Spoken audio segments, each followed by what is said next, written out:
Teams are going to have this parity. Teams are going to play. What's going to separate teams is how they either fracture or don't fracture, how their infrastructure is built to sustain losses. We're built for this. We have infrastructure, we have plans, we know the pathway. I'm excited to see where this team goes. Dean Legge, Matt DeBerry, and Ryan Curley will be joining me on screen very quickly. Make sure you're taking advantage of our great offer with So Poly Outdoor Furniture. You can use the code DEAN10 to get free shipping and 10% off. I'm going to bring Matt and Ryan in here. Ryan, what do you make of Kirby's comments on Monday about after a loss, they have the infrastructure they need? Yeah, I mean, and he's talking about parity there. I think it's important to him probably that the sky is not falling for the Georgia fan base because it very easily can in a situation like that when you lose to an Alabama over and over again. And you kind of see for the first time true frustration with Kirby out of the fan base because this time it was at home and it was at night and that, they did everything they could to pump into that atmosphere to make it a tough pace to play. And Alabama was largely unaffected by the crowd and got in there, outcoached Kirby, and got the job done. They do have the infrastructure to be successful. They've got a coaching staff that's been successful over the years. They know what it takes to win. I think that's part of why they know, hey, look, this team is just not as good as it was a few years ago when they were winning at a high level. Last year's team wasn't as good as those teams that were winning at a really high level, but most of the teams around the country are just not that good anymore. I think ultimately, at the end of the day, he's saying these things to try to temper the fan base's feelings a little bit that is freaking out after a tough loss at home. Yeah, I think he's also saying like, hey, we're not going anywhere. We may have just lost a game, but we are built to win. This is a program that is going to continue to play at a high level and push for championships, even though they may lose a tough game here and there. We've seen it obviously at the end of last year and through the first four games this year. Losses are going to happen, and I think he's doing a good job of trying to tell his players, like, hey, a loss does not kill your season like it may have used to several years ago. This is a different time. There is more parity. You have to bring your A game every week. So I think it goes back to kind of the chemistry of this team and the heart of this team, where even if they lose, it's time to bounce back. It is time to look in the mirror. It is time to adjust and play better. And he's looking at himself and his staff too, but he's also telling the players, hey, this was our kind of a wake-up call. If Alabama had theirs against Florida State, now you really can't lose, especially two games, because then things start to get really tricky as far as the playoff goes. But he says, hey, I've been doing this for 8, 9 years now. I know how to run a program. We are built for this, and we're built to fight through adversity, which they're going through right now. Well, I think some of it too, y'all, is he's back. Well, I don't know what he's doing or not doing, but he should be backtracking from sort of the discussion with fans and attendance and if you're leaving at the half or not. He's been probably a little bit more covert with his criticism, but people can feel that. I heard about that almost more than anything over the weekend, and that's not just from fans. That's from people who are what I would call insiders. The hardest part of sales today isn't closing the deal, Matt DeBerry. It's getting the conversation started. We have conversations every day here on Dawg Post, but getting that first meeting is the hardest part. Business communication channels are so saturated. That's the hardest part, y'all. If you've ever tried to go out there and reach someone, it's really not the easiest thing to do. But our friends at Sales Hatch, I'm trying to just get myself on the screen, let them do the hard part for you. Let them handle the cold calling, the email campaigns, the direct mail, everything that you need to consistently put partners in front of new prospects. Let Sales Hatch do that for you. The goal is simple. Let Sales Hatch deliver 3 to 4 new qualified meetings every week so they can focus on closing and so that you can focus on closing the deals, Ryan Curley. And Ryan, closing the deal this week shouldn't be that difficult against Kentucky. That's for sure. But I do wonder, they have a 3-game stretch here where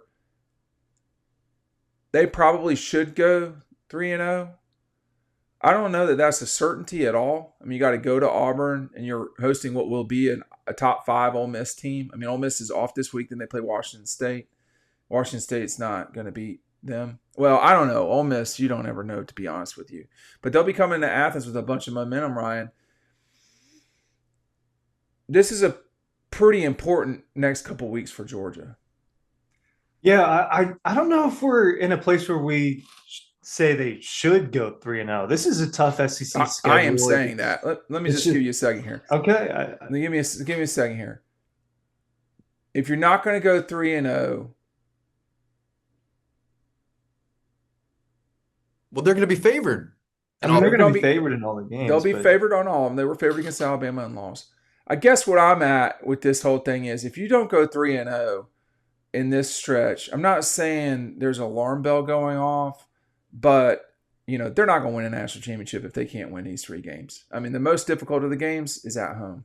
Secondly, this is only about national championships. You saw last year, Ryan, what it was like. And so if the standard is the standard, we're not talking about other teams' records against Alabama. We're talking about what Georgia's doing. If you're the standard, you need to play to the standard.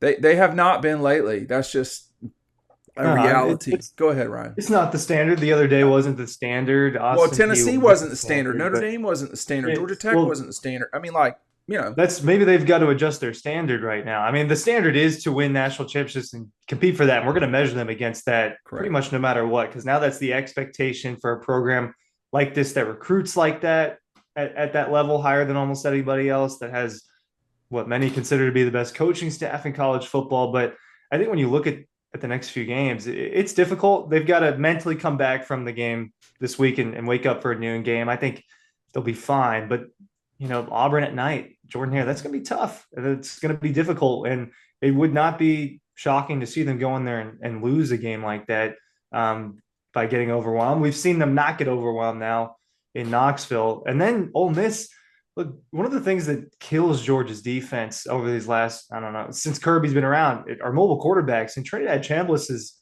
playing really well right now. Look good against LSU and is getting it done through the air and on the ground.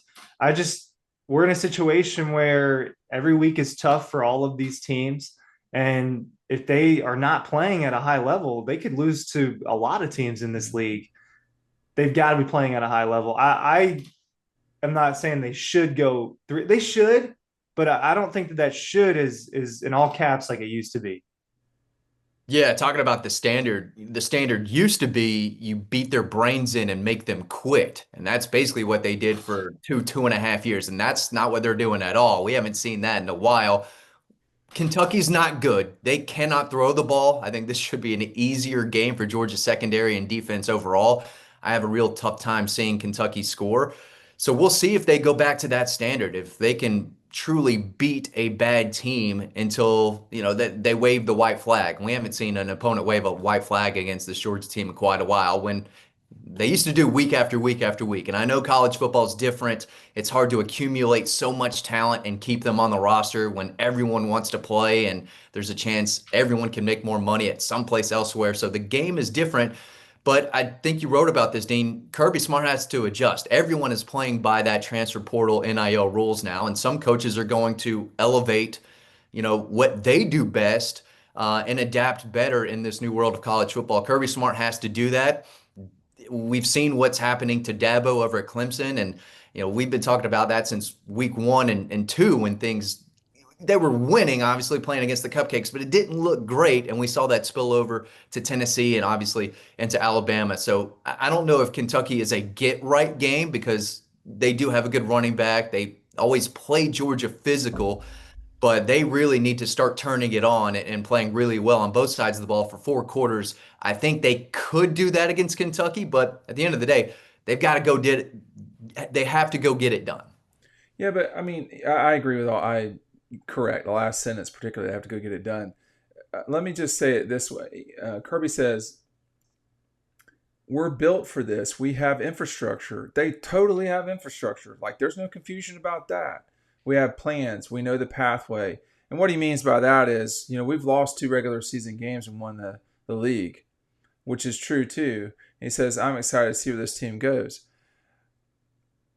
I'm not being like, I'm not like trying to start some war here. I'm just saying that I think you can recognize that college football has changed and still demand excellence from that program. I mean, the amount of change that has happened at the University of Georgia because of what Kirby's done, good and bad, has been substantial. And I don't think there's any reason to turn back now. I mean, I think that,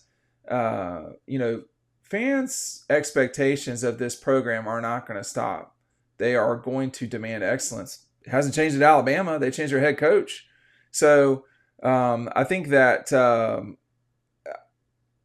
I don't think people should go easy on them. And no one feels sorry for Georgia. And Georgia shouldn't start down the path of anything other than demanding excellence. I'm not saying you have to win every game. I've never said that. But I am saying that, and I'm not, I mean, you're going to lose games tight against Alabama, but you need to start beating Alabama more than once. You start asking, what's the record of other teams? Well, is it the standard of the other teams or is it your team? And the answer to that is Alabama has lost to LSU, Clemson, Tennessee, and Auburn twice since Kirby's been the head coach. That doesn't mean Kirby's not a way better position and coach than those other people, because he is. But I would quit asking questions about other teams and just roll with it and win as many games as you can to position yourself for a playoff run. All that matters here is December and beyond. That's it. Thanks for watching. We'll see you on the next video.